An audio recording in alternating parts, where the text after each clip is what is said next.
La grande célébration du mariage.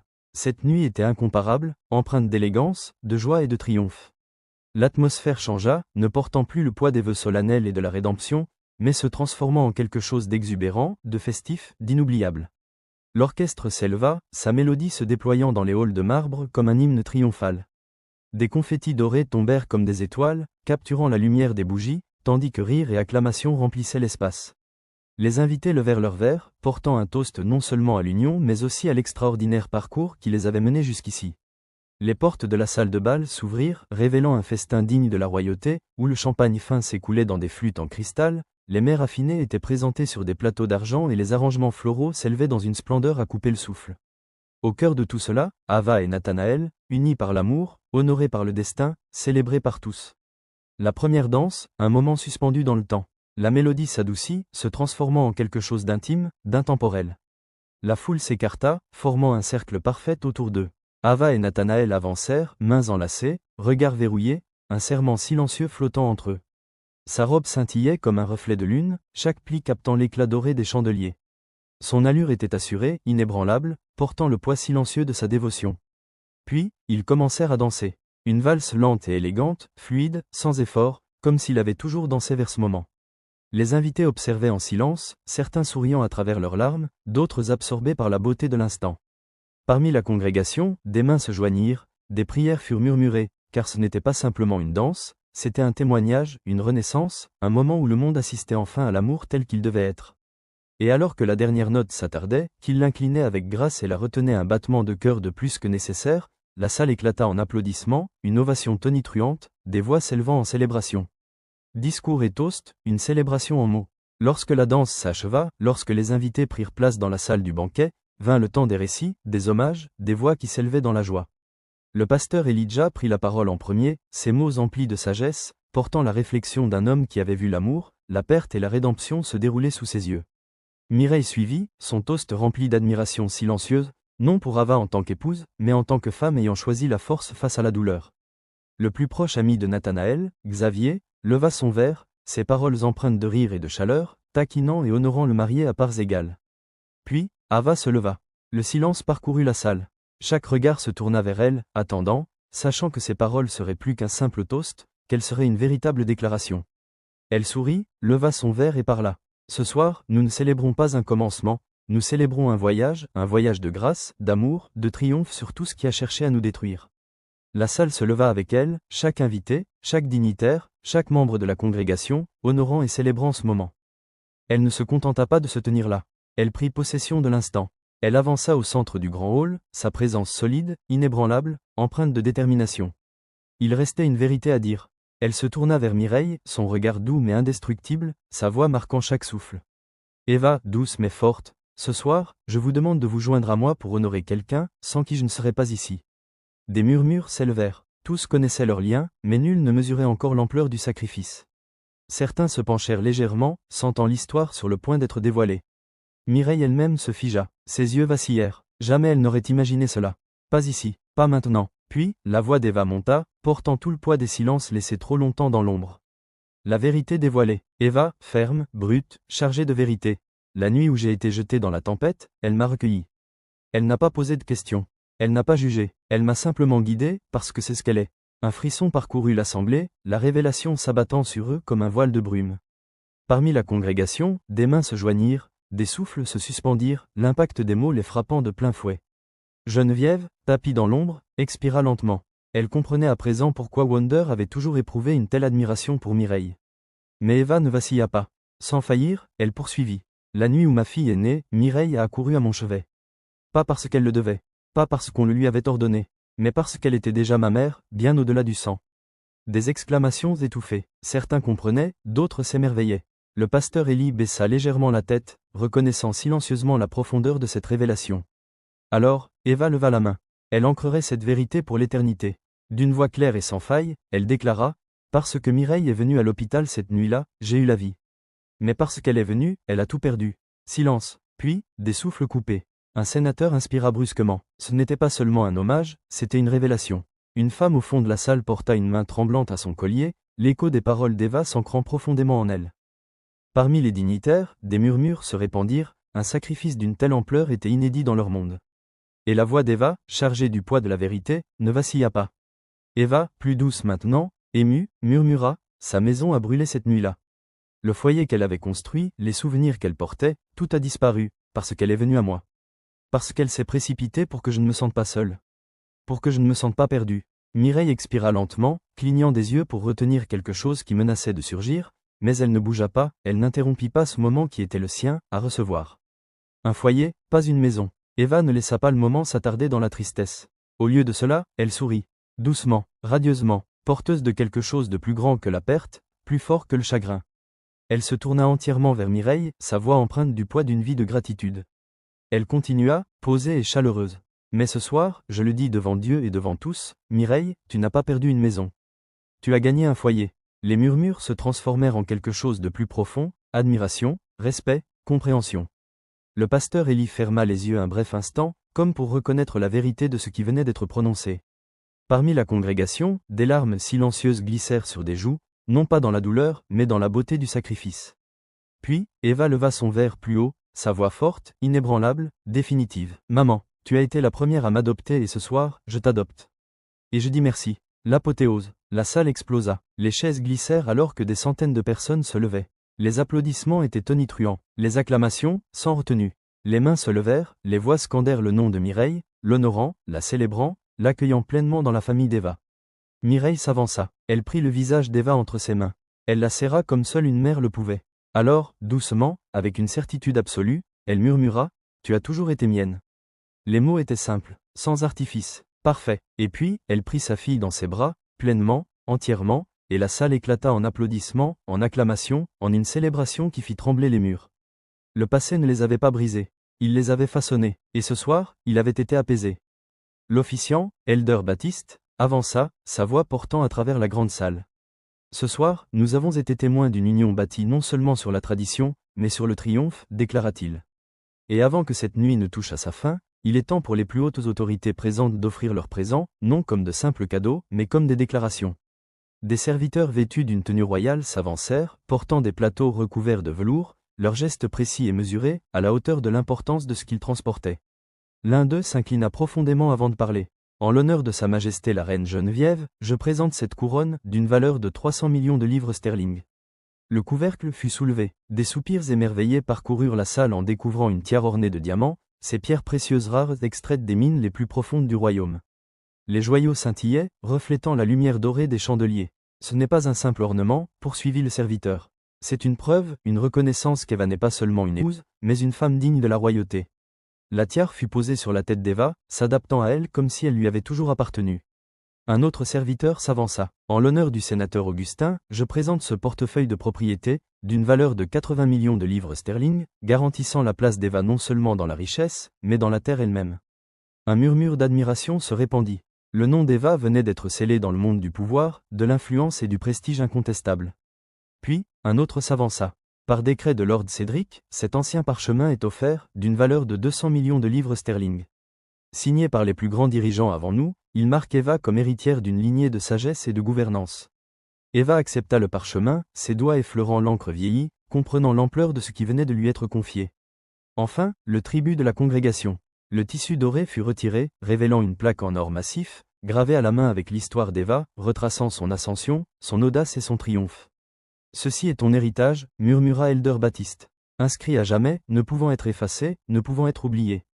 Ce tribut a une valeur de 500 000 livres sterling. » Des applaudissements tonitruants. Eva se tenait sous le poids de tout ce qui lui avait été donné, non seulement honoré, mais indéniablement élevé. Les hommages de la famille. L'énergie changea. Mireille avança, sa présence inébranlable. « Je l'ai gardée pendant des années, murmura-t-elle en levant une petite boîte finement ouvragée. Elle l'ouvrit, des soupirs émerveillés. À l'intérieur reposait un collier ancien, orné de diamants purs et de saphirs, transmis à travers les générations de femmes qui avaient mené avec force et résilience. Il appartenait à ma mère, chuchota Mireille. Et à sa mère avant elle, un symbole d'endurance, un symbole de certitude, et ce soir, il t'appartient. Sa valeur dépasse les 400 millions de livres sterling. Elle le noua autour du cou d'Eva. La congrégation se leva, non pas dans les applaudissements, mais dans un profond respect silencieux, reconnaissant que ce présent était bien plus que de la richesse, il était un héritage. Puis, Elder Baptiste se tourna vers Nathanaël. « Toi aussi, tu dois porter un héritage. Un serviteur présenta une montre sur mesure, son or et son onyx noir gravé de la sagesse transmise par la foi. Ce n'est pas simplement le temps, déclara Elder Baptiste. C'est la compréhension que chaque seconde compte, que chaque promesse doit être tenue, que chaque vœu doit être honoré. La montre, façonnée avec de l'or rare et du saphir céleste, est estimée à 100 millions de livres sterling. Nathanaël attacha la montre à son poignet, comprenant que sa signification allait bien au-delà du luxe. Eva s'avança doucement, levant un parchemin scellé, son insigne doré indéniable. « Maman, murmura-t-elle, ce n'est pas un remboursement, dit Eva. C'est une reconnaissance, c'est ce qui aurait dû être à toi bien avant cette nuit. » Le souffle de Mireille s'accéléra alors qu'Eva déployait l'acte de propriété, révélant l'acquisition d'un domaine majestueux, dominant les cieux de la ville, un lieu non pas de mémoire, mais de renouveau. « Tu n'as pas perdu une maison, murmura Eva. Tu as gagné un foyer. Ce domaine, bâti sur des générations de sagesse et de sacrifice, est estimé à 500 millions de livres sterling. » Un souffle d'étonnement parcourut la salle. Mireille ne parla pas, elle s'avança simplement, serrant Eva dans une étreinte qui disait tout ce que les mots ne pouvaient exprimer. Puis, Elder Baptiste se tourna vers Merveille. « Pour l'enfant qui porte la lumière de demain, murmura-t-il en lui présentant un bracelet en or, orné d'une gravure miniature de l'alliance de sa mère, d'un saphir symbolisant le vœu de son père et d'une étoile représentant la nuit de sa naissance. Ce bracelet, tissé avec des perles rares et de l'or éternel, est estimé à 500 millions de livres sterling. Il est la preuve que son héritage ne s'effacera jamais. Tu appartiens, murmura-t-il. Tu es aimé, tu es protégé. Et alors, la salle explosa à nouveau. Les voix s'élevèrent, les acclamations emplirent la salle de bal, scellant un amour qui avait défié toutes les attentes. L'hommage ultime d'un époux. La salle avait vu des présents inestimables, des couronnes incrustées de diamants rares, des parchemins scellés de sagesse, des domaines ancrés dans la richesse et le prestige. Mais personne n'était préparé à ce qui allait suivre. Elder Baptiste s'avança de nouveau, sa voix forte, portant le poids de la tradition, de la révérence et de la vérité. Cette nuit a été marquée par des hommages au-delà de toute mesure, déclara-t-il. Et pourtant, il reste un dernier présent, une offrande qui surpasse toutes les autres, car elle n'est pas simplement une possession, mais une promesse, un vœu scellé dans l'éternité. Des serviteurs avancèrent, portant un coffre doublé de velours, sa conception impeccable, sa présence imposante. Ils le déposèrent devant Nathanaël. Sans hésiter, il souleva le couvercle. À l'intérieur, lové dans des plis de tissu royal, reposait une couronne, sculptée en or rose, ornée de diamants blancs rares, ses gravures racontant le parcours d'ascension d'Eva, de l'exil à la restauration. Un silence, puis, des souffles stupéfaits. La salle trembla sous le poids du pur étonnement. Parmi les dignitaires, un sénateur faillit laisser tomber son verre, sa bouche grande ouverte, ses yeux écarquillés. Une noble agrippa son collier de perles, clignant des yeux rapidement, son souffle visiblement coupé. Même ceux habitués à des richesses inimaginables restèrent figés dans le silence, certains secouant la tête, comme incapables de comprendre ce qui venait d'être révélé. Ce n'était pas un simple cadeau. C'était un couronnement. Ce n'est pas un ornement, déclara Nathanaël, sa voix ferme, son regard ancré sur Eva. C'est une preuve. Elder Baptiste prit une respiration, puis prononça la révélation qui allait plonger la salle dans le chaos. Nous ne pouvons taire la valeur de ce cadeau inestimable. La valeur de cette offrande est de 2 milliards de livres sterling. Un silence, puis, le chaos. Certains invités poussèrent des cris de surprise si forts qu'ils couvrirent presque la musique. D'autres tombèrent à genoux, la tête inclinée, comme s'il était témoin d'un moment sacré dépassant toute compréhension terrestre. Depuis le balcon, un noble siffla bruyamment, secouant la tête dans un mélange d'étonnement et de respect. Plusieurs femmes portèrent une main à leur cœur, submergées par la grandeur du geste. Parmi la congrégation, des larmes silencieuses coulèrent sur des visages, des voix murmurèrent des prières, des exclamations de choc, des mains se pressèrent sur des lèvres tremblantes. Eva ne bougea pas, elle regarda simplement Nathanaël, l'homme qui ne lui avait pas simplement offert un présent, mais qui l'avait honoré comme une reine devant le monde. Nathanaël leva la couronne et la déposa doucement sur sa tête. Son poids se posa, non comme un fardeau, mais comme une couronne digne de la femme qu'il avait juré d'accompagner pour toujours. « Tu es ma reine, murmura-t-il. » Ce moment brisait toutes les barrières. La salle éclata, les chaises glissèrent violemment alors que des centaines de personnes se levaient, leurs acclamations tonitruantes, leurs voix s'élevant dans une pure révérence, une admiration absolue, un hommage sans limite. Certains scandèrent son nom, le répétant, comme si elle avait transcendé son statut mortel. Un sénateur cria son admiration, frappant la table, les yeux embués d'émotion. Les serviteurs joignirent les mains, la tête inclinée, comme en prière. Et à cet instant, Eva n'était plus simplement une mariée, elle n'était plus seulement honorée, elle avait dépassé toutes les attentes. Son mariage était désormais scellé, non seulement par l'amour, mais par la dévotion, la vérité, un honneur indéfectible. Classement final des cadeaux en livres sterling. 1. Couronne de Nathanaël, 2 milliards. 2. Grand domaine d'Eva, 500 millions. 3. Bracelet en or de merveille, 500 millions. 4. Collier héritage de Mireille, 400 millions. 5. Tiare royale, 300 millions. 6. Parchemin ancien, 200 millions. 7. Montre du pasteur Elijah pour Nathanaël, 100 millions. 8. Portefeuille d'immobilier du sénateur, 80 millions. 9. Hommage de la congrégation, 500 000. La révérence d'une mariée, une bénédiction sacrée. La célébration battait son plein. Les présents avaient été offerts, les hommages rendus, les vœux prononcés. Eva avait été couronnée, honorée, élevée au-delà de toute mesure. Pourtant, alors qu'elle se tenait au milieu de la splendeur, sous les lustres dorés et les applaudissements tonitruants, elle savait qu'il restait une dernière étape à accomplir. Elle se tourna vers Nathanaël, sa voix douce mais empreinte de certitude. Avant que cette nuit ne s'achève, j'ai besoin de la bénédiction de mon Père. Pas seulement sur moi, mais sur nous. Notre mariage doit être scellé non seulement dans l'amour, mais dans la foi. Nathanaël n'hésita pas. Comprenant l'importance de sa demande, il hocha la tête et organisa rapidement une chambre privée, loin du bruit et de la splendeur, un espace destiné uniquement à eux et au pasteur Elijah. À l'intérieur, les bougies vacillaient doucement, leur lumière dorée enveloppant les trois d'une chaleur bienveillante. Eva et Nathanaël s'agenouillèrent devant Elijah, leurs mains liées, leurs têtes inclinées, attendant non pas une cérémonie, mais un véritable moment de recueillement. Le pasteur Elijah prit une profonde inspiration, ses yeux emplis de sagesse et d'amour. Père céleste, nous nous présentons devant toi ce soir, non avec orgueil, non avec exaltation, mais avec humilité. Nous remettons cette union entre tes mains, car ce que tu as uni, que nul ne le sépare. La pièce était silencieuse, la prière résonnait avec puissance. Tu as porté Eva à travers les épreuves, à travers les tempêtes, à travers des nuits qui auraient dû la briser. Et pourtant, elle est là. Elle se tient debout, elle s'élève. Tu as guidé Nathanaël avec sagesse, avec force, avec intégrité. Et aujourd'hui, ils se tiennent ensemble. Marche avec eux, guide-les, bénis-les. Eva serra la main de Nathanaël, laissant les mots s'ancrer profondément en eux, les liant à quelque chose de plus grand que l'amour, une protection divine. La voix du pasteur Elijah ne vacilla pas. Qu'ils bâtissent non seulement une maison, mais un sanctuaire. Qu'ils ne portent pas seulement l'amour, mais une foi inébranlable. Que leurs pas soient dirigés, leur cœur aligné, leur destinée accomplie. Puis, dans un profond recueillement, il leva doucement les mains, comme pour sceller les paroles sur eux. Que leur amour soit le reflet de ta grâce, le témoignage de ta force, et une lumière dans chaque obscurité. Amen. Eva et Nathanaël restèrent immobiles un instant, laissant la bénédiction les envelopper, avant de se relever, leurs mains toujours entrelacées. Leur amour n'était plus seulement célébré, il était sanctifié. Et alors qu'ils retournaient dans la grande salle, leur mariage avait été scellé au-delà de tout vœu terrestre. Une union scellée au-delà des limites terrestres. La salle n'avait jamais été témoin de quelque chose de semblable. Non pas simplement un mariage, non pas seulement un couronnement, mais un moment destiné à être gravé dans le temps. Eva se tenait debout, la couronne reposant sur sa tête, le poids de la nuit s'installant sur elle, non comme un fardeau, mais comme le témoignage de tout ce qu'elle avait traversé, de tout ce qu'elle était devenue. Nathanaël s'avança à ses côtés. Leurs mains se trouvèrent naturellement, leurs doigts s'entrelacèrent, leurs liens se solidifiant au-delà des vœux, des présents, de la grandeur. Les applaudissements tonitruants secouèrent les murs, les voix s'élevant dans une révérence, une admiration, une dévotion incontrôlable. Les invités baissèrent la tête, les dignitaires pressèrent une main contre leur cœur, et la congrégation versa des larmes silencieuses, sachant qu'ils n'avaient pas simplement assisté à un mariage mais à la naissance d'un héritage.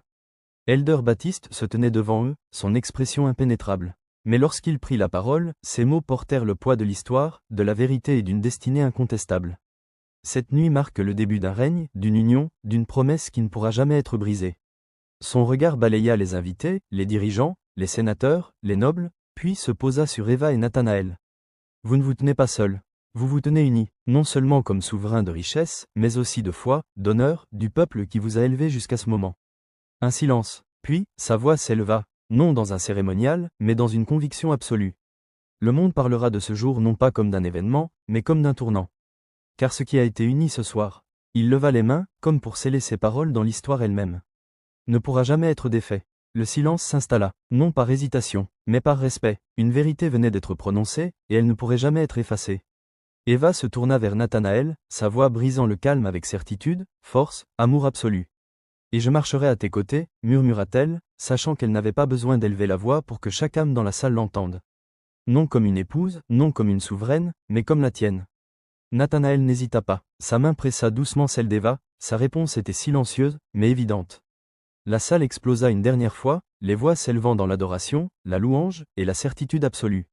Et ainsi, alors que les lumières dorées se reflétaient sur la couronne, que leurs mains restaient entrelacées, que leur avenir s'ouvrait devant eux, notre histoire prend fin. L'histoire d'Eva finit ici. Cependant leur amour, leur royauté ne fait que commencer. Notre histoire arrive à sa fin. Mais leur règne ne fait que commencer. Merci d'avoir suivi le parcours d'Ava jusqu'à la fin. Si vous avez regardé les 10 chapitres, vous êtes vraiment incroyable. Vous avez vu Ava traverser des épreuves de feu et d'eau avant d'atteindre ce moment d'élévation. À présent, prenons un instant pour réfléchir. Comment l'histoire d'Ava peut-elle inspirer notre propre vie? Apprenons à intégrer ces précieuses leçons de foi, d'amour, de pardon, de rédemption et de paix intérieure pour nous élever et enrichir ceux qui nous entourent. N'oubliez pas de liker, commenter, partager et vous abonner, cela signifie énormément pour nous. Avec amour, soyez bénis.